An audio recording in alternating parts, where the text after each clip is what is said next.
ఈ కార్యక్రమంలో విచ్చేసిన వాళ్ళంతా కూడా నిజాయితీగా బీసీ ఉద్యమాన్ని నడిపేవాళ్ళు, ఏమీ ఆశించకుండా బీసీ సమాజం కోసమే 24 గంటలు ఆలోచించేటటువంటి వ్యక్తులు మాత్రమే ఇటువైపు ఉన్నారు.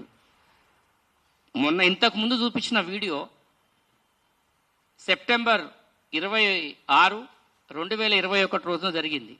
మన మోక్షగుండం విశ్వేశ్వరయ్య హాల్లో జాతీయ బీసీ కమిషన్ భగవన్ లాల్ షాహీ ఆధ్వర్యంలో, మన అన్న ఆచార్య ఆధ్వర్యంలో ఇక్కడ పెట్టారు ఆ కార్యక్రమాన్ని.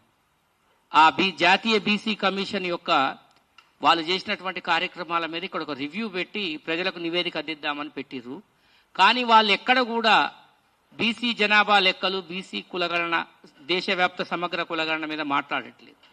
ఆ కార్యక్రమానికి హర్యానా గవర్నర్ బండారు దత్తాత్రేయ గారు, మన తెలంగాణ గవర్నరు తమిళసై సౌందర్యరాజన్ గారు, పోతే కేంద్ర మంత్రి కిషన్ రెడ్డి గారు, బీసీ కమిషన్ జాతీయ సభ్యులు, బీజేపీ నాయకులు అందరూ అటెండ్ అయినప్పుడు మేమందరం కూడా పోయి ఈ బీజేపీ పార్టీ విధానాలు బాగాలేవు, బీసీల పట్ల దేశవ్యాప్తంగా సమగ్ర కులగణన జరపాలని చెప్పి నిరసన వ్యక్తం చేయడం జరిగింది.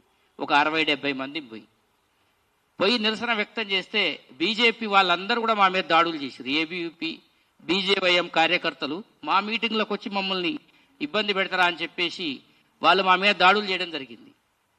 ఆ దాడులకు తట్టుకొని కూడా మళ్ళీ తర్వాత మమ్మల్ని 3 పోలీస్ స్టేషన్లకు తరలిచ్చారు. ఆ 3 పోలీస్ స్టేషన్లు Panjagutta police station, Saifabad police station, Habib Nagar police స్టేషన్లో కొంతమందిని పెట్టడం జరిగింది. అక్కడ కూడా మేము సమగ్ర కులగణన జరపాలని చెప్పి నినాదాలు చేసినాం, హర్తాలు చేసినాం. పోలీస్ స్టేషన్లో కూడా నిరసన వ్యక్తం చేసినాం. ఆ రోజు అనేక మంది బీసీ నాయకులు ఆ వేదిక మీద ఉన్నారు. ఏ పార్టీ మారితే ఆ పార్టీ దగ్గరికి పోయి బీసీ సంక్షేమ శాఖ మంత్రులు, ఏ పెద్ద మంత్రి పదవి ఉంటే ఆయన కాళ్ళకాడ మోకరిల్లే నాయకుడు కూడా అక్కడే ఉన్నాడు.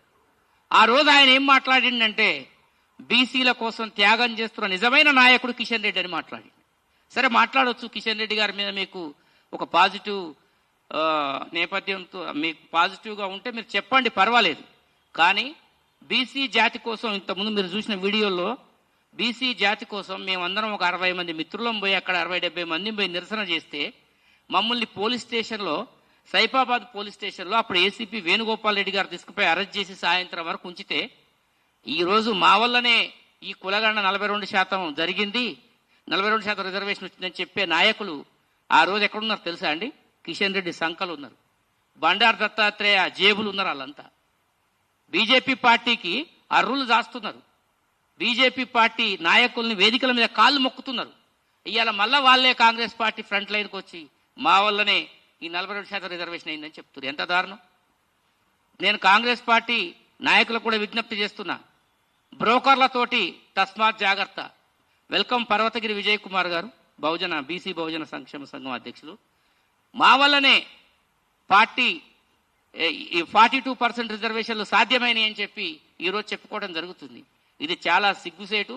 ఇటువంటి బ్రోకర్ల పట్ల సమాజం అప్రమత్తంగా ఉండాల్సిన అవసరం ఉంది. ముఖ్యంగా కాంగ్రెస్ పార్టీ అప్రమత్తంగా ఉండాల్సి ఉంది. బ్రోకర్లు ఏముందండి, ఇవాళ వస్తారు, వ్యాపారం చేసుకుంటారు, దళారీలు. ఎక్కడ దంద మంచిగుంటే దళారులు అక్కడ ఉంటారు. మీ దగ్గర కాంగ్రెస్ పార్టీ అధికారంలోకి వచ్చింది, మీ దగ్గర దంద మంచిగా ఉంది, దళారులు వస్తారు. మీరు ఓడిపోతే మీ గాంధీ భవన్కి కాళ్ళు వస్తారా? మేము వస్తాం. మేము ఎందుకు వస్తామంటే దానికి కూడా రీజన్ ఉంది. రాహుల్ గాంధీ గారు ఈరోజు దేశవ్యాప్తంగా ఉండేటటువంటి 80 కోట్ల మంది బీసీలకు గొంతుకై నిలిచిండు. పార్లమెంట్లో కొట్లాడుతుండు. మహిళా రిజర్వేషన్ బిల్లులో ఓబీసీ మహిళా వాటా ఏదైనా అడుగుతున్నాడు. అవన్నీ మనం పార్లమెంట్ లైవ్ డిబేట్ చూస్తున్నాం. వాటన్నిటిని ఎప్పటికప్పుడు కట్ చేసి ప్రజల్లో పంపుతున్నాం. మేము ప్రజల్ని ఎడ్యుకేట్ చేస్తున్నాం. లేదు, రాహుల్ గాంధీ గారే బీసీల కోసం పనిచేస్తుండని చెప్తున్నాం. దాన్ని అంతా గమనించాలి కదా. లాల్ బహదూర్ స్టేడియంలో నరేంద్ర మోడీ గారు మీటింగ్ పెట్టినప్పుడు నన్ను బీజేపీ వాళ్ళు పిలిచారు.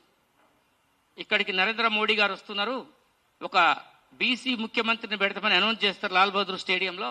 మీకు కొంతమంది బీసీ నాయకులకు మేము మాట్లాడే అవకాశం ఇస్తాము, నరేంద్ర మోడీ గారిని కలిసే అవకాశం ఇస్తారంటే నేను నరేంద్ర మోడీ గారిని కలవను, నేను రాను. ఒకవేళ వచ్చినా కూడా అదే వేదిక మీద నరేంద్ర మోడీ గారు బీసీలకు ఎటువంటి నష్టం చేస్తుండో దాన్ని చెప్తా అని చెప్తే, వద్దులే బ్రదర్, నువ్వేం వద్దులే అని చెప్పి వాళ్ళు చెప్పడం జరిగింది. ఇంత కమిట్మెంట్తో పనిచేస్తున్న నాయకులను వదిలిపెట్టి ఇట్లా ఉన్న నాయకులతోటి కాకుండా రేపు రాహుల్ గాంధీ మీటింగ్కు సరే మాకు చెప్పినట్టు వాళ్ళకు చెప్పిర్రు. వాళ్ళు ఏం చెప్తారు? నేనే ప్రోగ్రాం పెడితే రాహుల్ గాంధీ వస్తుందని చెప్తారు.